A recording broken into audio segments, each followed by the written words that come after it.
You're listening to the Perth Property Show, Australia's only weekly property podcast by West Australian experts for West Australian listeners. Catch your latest episode every Monday at 7 a.m.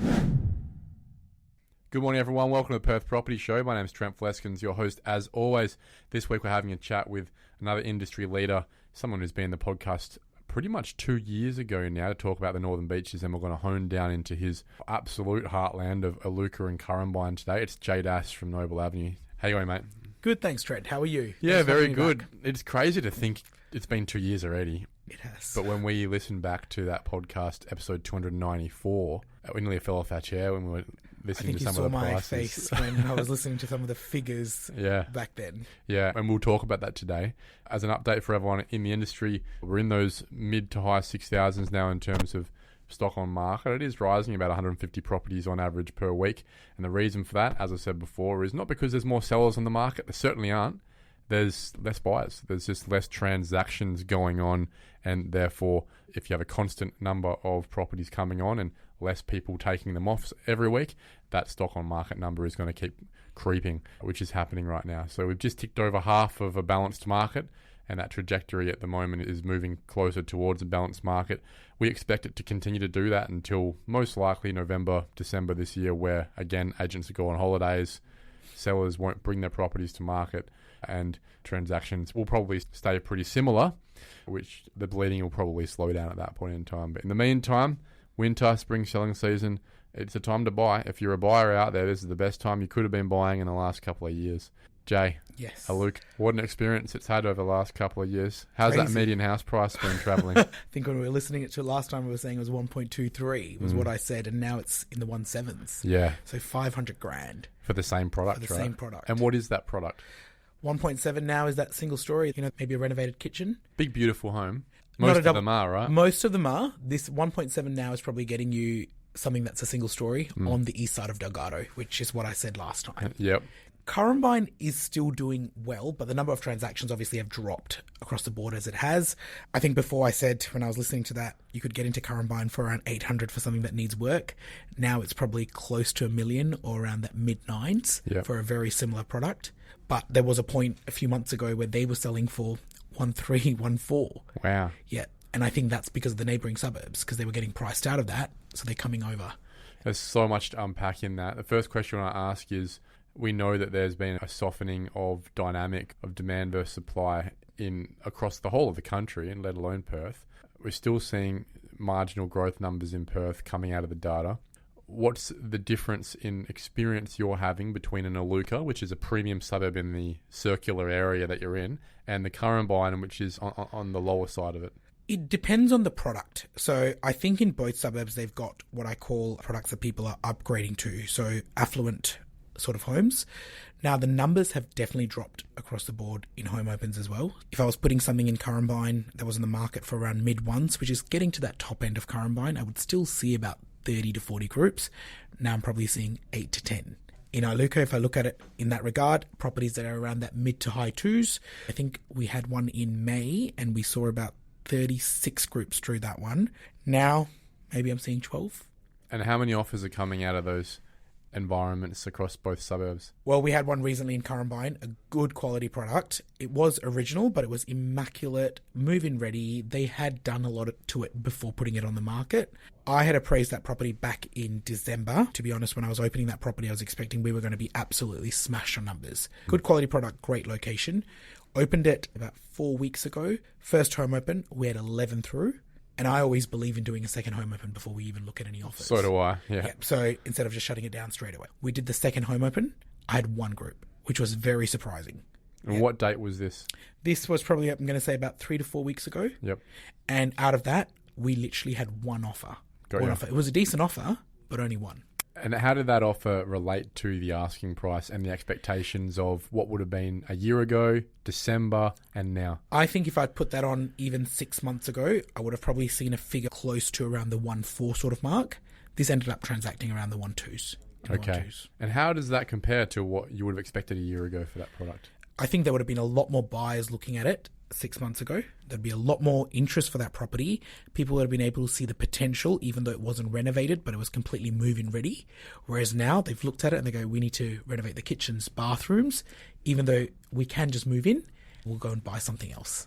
And that's what I think we're finding at the moment. So that demand has completely lifted off, pulled back. In terms of pricing, though, would that have been a good price in July 25? Would that have met expectations? Because we have obviously seen a blip there between the 1st of October, 5% scheme, rates being as pretty much low as they were in this cycle, all the way through the end of March. Everything sort of lifted 10-15% in that time. And then it seemed to have depressed back down, reset back down to pre-October 2025. The offer you got on this property, how would that have related to your expectations 12 months ago? The offer that I got on my property now, I think it is probably still a little bit lower than what I thought I would have got. And I think purely not because of a price point, but because I think of the competition. I think the competition would have pushed that price up. Got ya. But at the moment, when you're having 1 or 2 offers, it's very different when you've got 6 or 7 buyers competing against the same property. The number of offers you've got is the fuel, isn't it, for Correct. you to be able to do your work?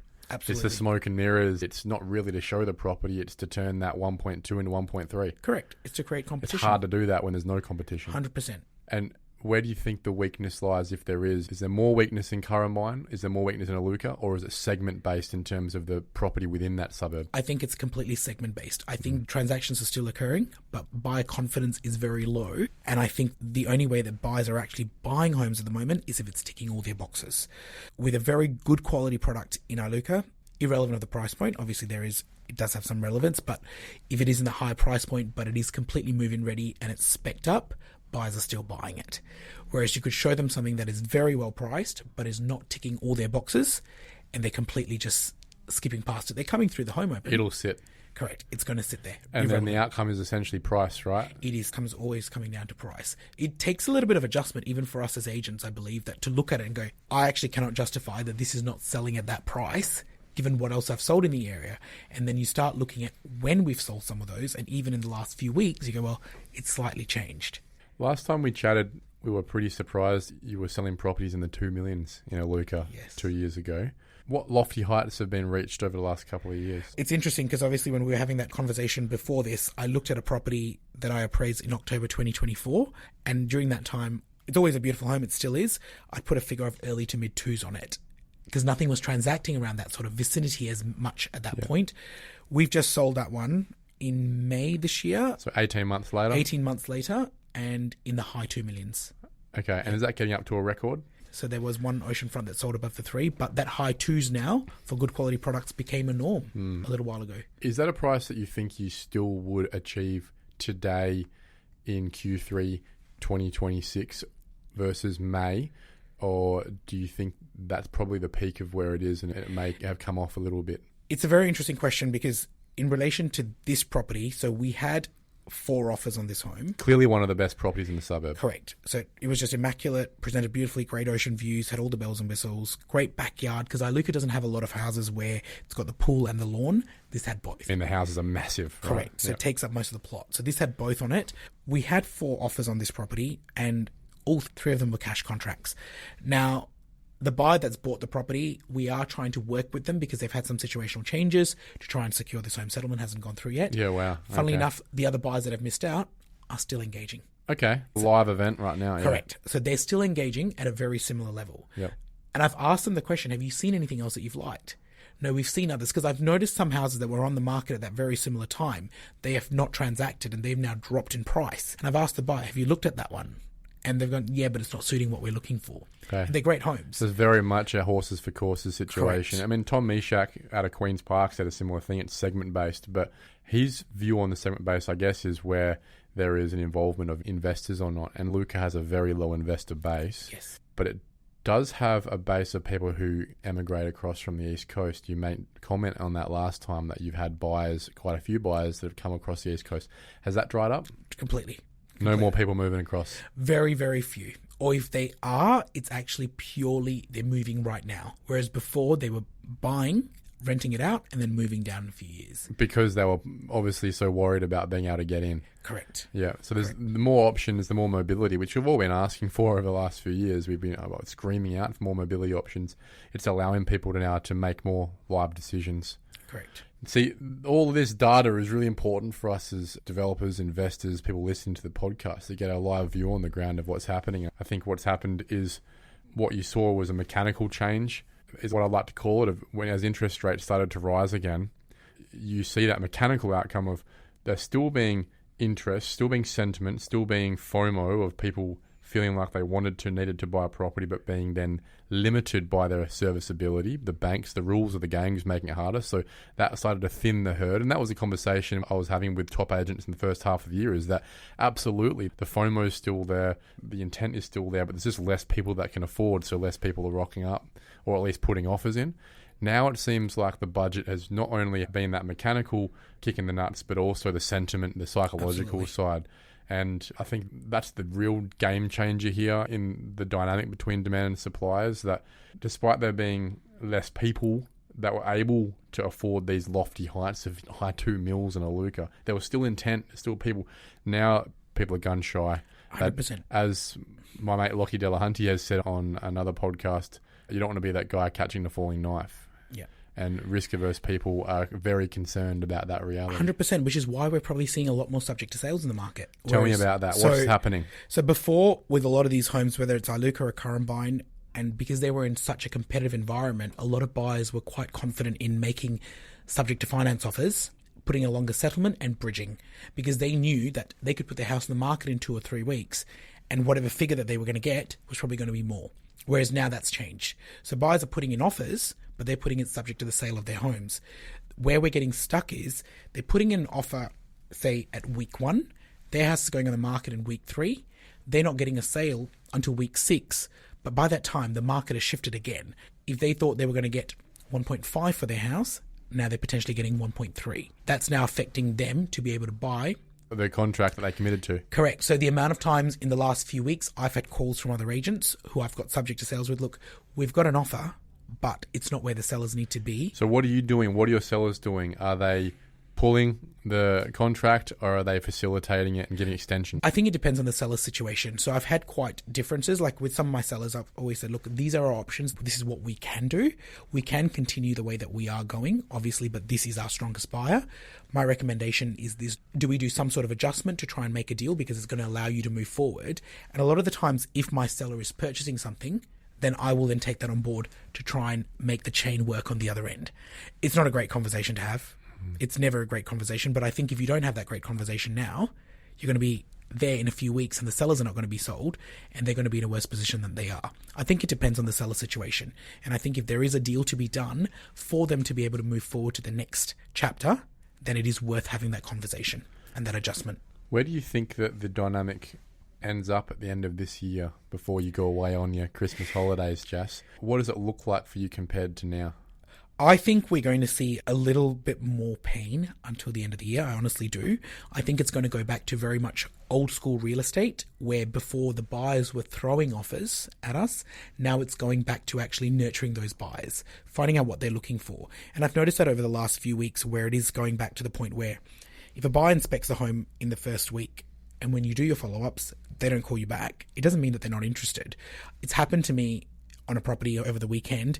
This buyer, call it ghosting, I'm sure everyone else does as well, but he's ghosted us literally every time. He's been through the property 3 times, but he's ghosted us every single time. Every time he comes back, he's interested. I know that he's interested, but he's just not ready to make a commitment. The FOMO's not there. The FOMO's not there because he knows that he's got options. Now, we have already got a subject to sale offer on that property. Now, I have texted that buyer and said, look, we are still open to offers, but it is going to not be a subject to sale.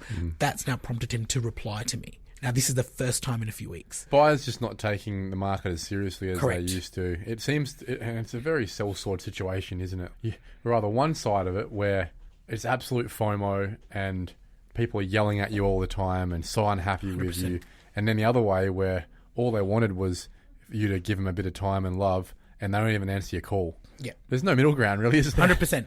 Buyers were complaining before no friends that in the real agents... estate. Correct. Buyers used to say, the agent didn't call me back, didn't give me a chance to put in an offer.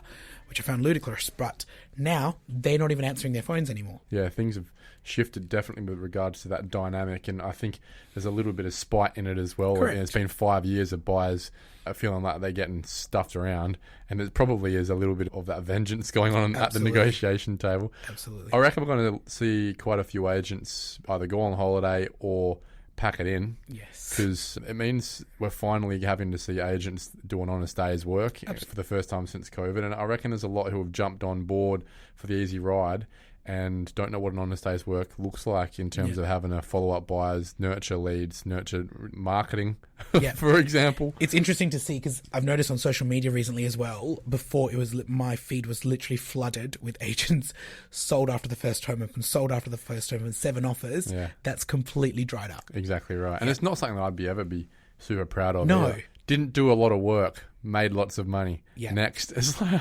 you probably haven't got that muscle to learn how to actually make it work in times when it's going to take 3 weeks to sell a property. Absolutely. And what is that reality? Now that we're in that situation, you've got a dozen people coming through a home open, 2 people coming through a home open, 1 offer, 2 offers.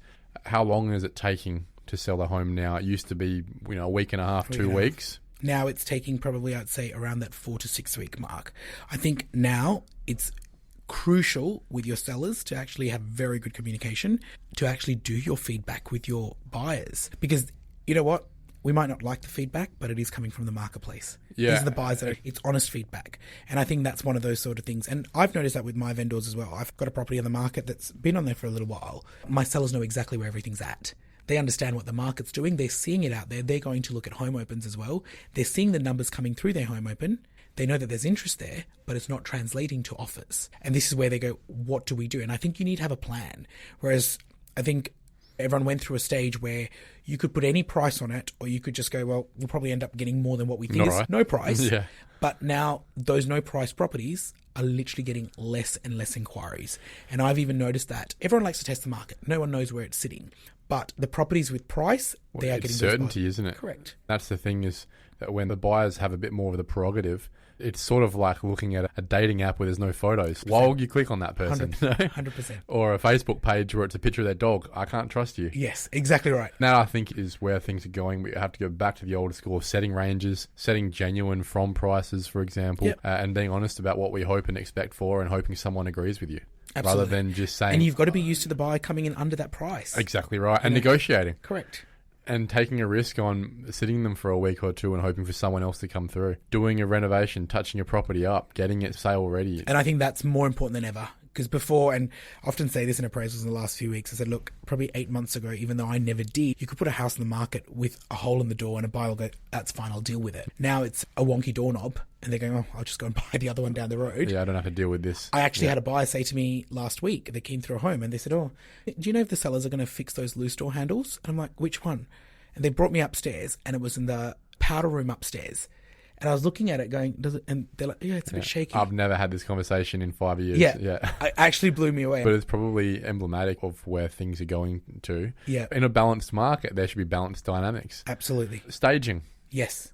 We've been a big fan of this podcast of staging for maximising your revenue. Is it now a downside risk mitigator, something that helps you get in front of that other property to try and get your property sold quicker? I will get everything staged. So even if a client lives in the house, a partial stage is what I always do. I think it absolutely makes a huge difference and it kind of mitigates those buyers, any sort of flaws or negativity that they might see with a home. Before, when the market was hot, it was important because it was getting even better prices than what we thought. And now as the market's cooled off a little bit, I think it's more important to actually show the buyer the lifestyle that they could be living in. Selling the dream. Absolutely. Because not everyone can afford to change tiles and renovate a bathroom and a kitchen, but staging absorbs a lot of that. And buyers aren't silly. We're not covering up anything, but we're actually showing them, look, whilst you don't have the ability to do all this straight away, this is what it could look like. Now, let's jump again to another segment of the market, investors. Not a huge part of your market in the first place, especially in Iluka, but what's the change in the pie graph of how many investors would be giving you a call and then buying a property if you had 10 people calling you in the space of a day? A year ago, how many were investors versus now? 5 or 6 were investors. And what about now? Probably 1. Yep. So last week we had an investor call. I think there are still some investors in the market, just a very different type of investor. I think the investor that is still looking at buying is the investor that's probably already got quite a good portfolio. They know what the market's going to do. It's a cycle. Whatever goes up comes down, vice versa. And they're looking for future. And that's what it is. Because we had one that we put on that would have been a great investment, but I knew that investor market was going to dry up. Did he proceed? No. We ended up selling it to an owner-occupier instead. Do you have any scavengers throwing super low ballers at you? Yes. Was that happening 5 months ago? No. They weren't happening 5 months ago because... You weren't taking the calls, probably. When you were getting those calls, you had the ability to say to them at that point, look, interest is already good 300 luck, grand above. If you are still interested, this is where you would need to be. And they go, not interested. Now, the opportunists is what I call them, are calling and they're offering 300 grand lower. And you're going to them, look, I don't believe you're going to secure the home at that level. Can I work with you though? Well, happy to negotiate. And that's what I'm saying. Because I am obviously, like I said, I've got a lot of subject to sales at the moment with properties. And I've been dealing with other agents on the other side. And some of them haven't been in the industry for very long. And it's very easy to say no to a lower offer. And I'm saying to them, look, just ask the buyer. Is that a starting offer? Are they happy to negotiate? If they are, write it up. We have no idea where it's going to land and where the sellers are going to be able to negotiate to. Where does the Iluka and Currambine market sit 12 months from now? Price, days on market? The days on market are definitely going to be going up. Well, it's already started going up. I think we are going to see a little bit of a shift backwards. I'm thinking probably maybe about an 8 to 10% from the peak. Have we not already seen a lot of those blip prices that jumped up in first quarter of this year already retract for the house next door? We have, but the number of transactions have completely dropped. So you think there's got to be some more... There's some more adjustment. I think there is going to be a little bit more adjustment. Iluka has always been quite an interesting suburb because, like I said, if the property is excellent and it's just ticking all the boxes, people have a perception as to what they want in Iluka. If they're spending, they want the big, ostentatious home. If you can show them a house at high ones and is not as big, they still don't want to buy it. They would rather spend the two. So it's always been a very interesting suburb. But I think it's those houses that don't fit the mold of what that suburb is are the ones that are probably going to take a bit more of a hit. Interesting. Yep. And I guess every suburb has their own vision of what the premium property 100%. is. You know, a Cottesloe house is very different to a Mount Lawley house, very different to an Iluka house. And then you change the price point completely and you look at a downsizer option in Currambine. Does the downsizer market, by extension of that subject sale situation, get hit as well because Anna's selling for less in the big house in Iluka and therefore has less to spend in Currambine? It definitely does. So I think when we were listening to our last thing, I was saying to you that the downsides of homes in Iluka on the smaller blocks, and that 400 square metre blocks, the very basic sort of builder's spec 3x2s were selling for 1.1 then. They're now selling for 1.4s. Unfortunately, that supply and demand aspect of that is still not in skew. There's still very little of that because we did have one recently and we ended up getting close to 1.6 on it. So there you go, that's segmented again in that because there's so few options in that space and there are still people. Yeah. And I guess there's just enough fat between the big houses and the downsizers that they're just taking the bank account, but they've still got to pay what they've got to pay. Correct. And we're finding that all the buyers that have sold, a few months ago, they just haven't found anything because some of the downsizers have got longer settlements. So they sold a few months ago, got a great price. So they're willing to actually still pay those dollars. It's the ones that I know that are trying to downsize now that is where we're going to find that issue. Even had a call with a buyer a few days ago. He lives in Iluka. I've appraised his house a few times and he said, where do you think it's going to sit? And they want to downsize, but they want to downsize in the same suburb. Now their house has probably pulled back a few $100 grand. Because of that, they're going, well, we can't now afford the 1.4. Do you reckon we'll be able to pick something up for 1.1? And then you're on more Currambines. Yeah, and exactly. And he goes, no, we don't want to be in Currambine, but I think the reality is potentially that's where we're going to have to look. There's not many options for a first-term buyer, is there? I mean, Currambine has some, but has the 5% scheme had any impact on you guys? Not really, because we were getting very different types of first homeowners in Currambine. They were still spending into the early ones and upwards of that, and they were happy to do work.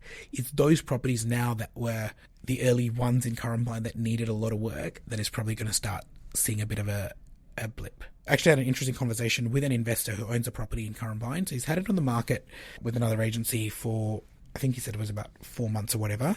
So it was rented. That would be an outlier. Yeah, absolutely. So it was on the market for quite a bit of time. It was currently tenanted. He was getting good rent on it.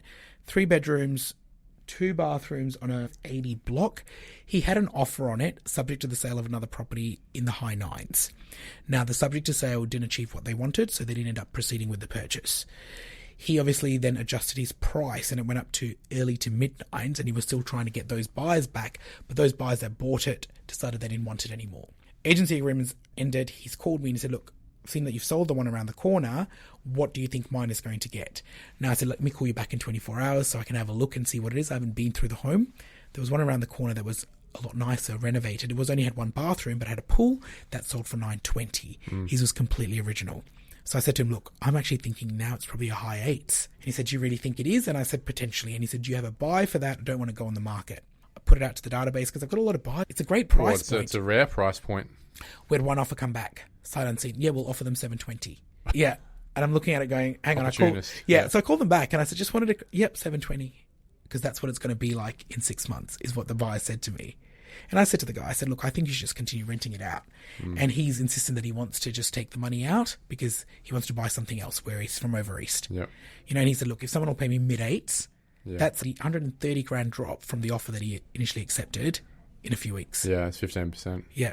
You know, so this is what we're seeing. So I think some investors are trying to get out of the market. Some are just going to hold on. I'm saying to a lot of people, if you can afford to hold on to it, just hold on. Yeah, well, look, I'd like to think personally, as I've said on this podcast before, and my job is to have opinions on these things, that this is a reset. It's not a trajectory. This is bringing us back somewhat to this time last year, and the direction of interest rates will, for the most part, determine the next direction on our price point, in addition to our continual inability to build for the people coming into the state. But it is interesting just how much of an impact sentiment, confidence is having up and down on those fundamentals of demand and supply, because the demand and supply space of what we're building for people coming in hasn't really improved. It's simply that I think the impact of rates, the impact of sentiment from the budget has essentially just thinned the herd on the amount of people that are buying property in this calendar year. But the one thing I don't know is where the trajectory will slow down in terms of the stock on market number, which has been increasing every week since the start of the year by an average of 150 properties a week. So my thoughts are, like every year, there will be a line drawn in the sand by about Christmas, but proof will be in the pudding, and then it will all go down to interest rates, because I think that's the one thing that can impact sentiment again after this budget to stem the bleed, if we want to call it that. Yep. But in the meantime, the top agents will keep playing their trade, and those guys that can't hack a honest day's work will probably make it easier for you to get a listing. We have started noticing that with agents, and when sellers are getting appraisals and all of that as well. They're still getting appraisals, but the number of appraisals they're getting is lower to what it is. And I'm also seeing that the number of listings going on with out-of-area agents have decreased in the areas as well. Selling agents are now focusing less on the upside opportunity and more on quality and protecting that downside with the top agents. And that's the only reason that you, Jay, for example, and many number ones would lose out, is because you've been, at the time, whatever it was in the last 6 years, realistic in your mind of what it can sell for, and it's taken an out-of-suburb agent to come in with a pie-in-the-sky number, and sometimes they get lucky. Absolutely. Yeah. And it's happened to me. Yeah. I've thought it's sitting here, someone else has got it, and they've sold it, and I'm like, wow. That's actually a fantastic price. Yeah. Good on you. Yeah. And it's probably pushed a lot of top agents to themselves be ambitious about what they can achieve. But yeah, as markets start to become a little bit more risk averse, they do start to pull back to the tried, trusted and true agents that have been around with them for the last 10 years. 100%. And I think that honest conversation is going to be so important. Both markets were quite tricky to navigate in appraisals, because before, when the market was increasing at such a rate that you couldn't even keep up with, you were thinking it was sitting here, but by the time the house was going on the market in a few weeks, it could be a lot more. The data just wasn't there. Correct. And now it's recalibrating in a very different way, because you're using data that is historical. Yep. And now you're putting on the market and you go, look, this sold for there. I do believe your house is better than that, but yeah. I did sell that in Feb, and we're not in Feb anymore. You know, we're not even in March, we're not in May. This is where I think I'm going to be conservative and say this is where it is. Jay, last question, like we always do, and I remember your answer last time. What's your favourite street? In Iluka, still St James Approach. Hasn't changed. Hasn't changed. A good street's always a good street? Yes, always. St James Approach in Iluka, if you're looking to buy in the suburb. And what about Currambine? We didn't ask you last time. Currambine, I think there's a couple of actually good ones. I think my favourite street in Currambine would either be Lagrange Loop or Formby Lane. Those would be my two favourite streets. Jade Ash, Noble Avenue, another number one of ours. Thanks so much for coming in, Matt. You Thanks for make having a me, big Trent. difference, and I really appreciate your time. Thank you so much, Trent. Thank you for listening to another episode of the Perth Property Show. If you've only just joined the conversation, you can catch up by heading over to our website, perthpropertyshow.com.au, subscribing to the podcast, or joining our Facebook page. Don't forget to tune in next Monday at 7 a.m. for more expert insights, local analysis, and suburb spotlights. Happy hunting!